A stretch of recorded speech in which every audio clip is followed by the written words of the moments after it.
தினம் ஒரு தியானம். கர்த்தருக்கு சித்தமானது அவர் கையினால் வாய்க்கும்.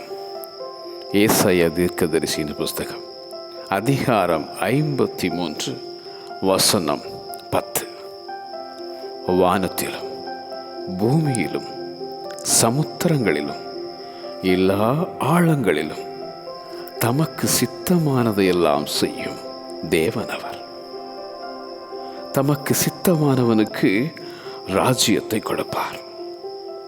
தமது சித்தத்தினாலே அனைத்தையும் சிருஷ்டித்த அந்த சிருஷ்டிகர்.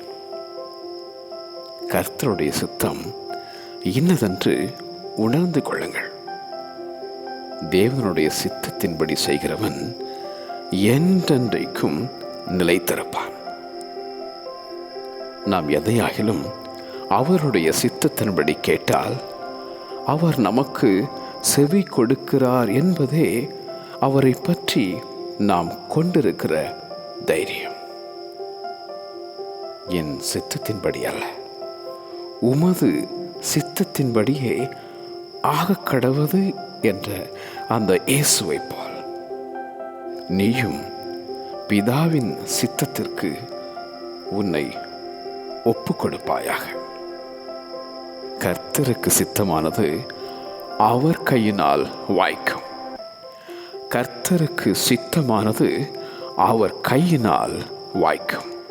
ஆமென்.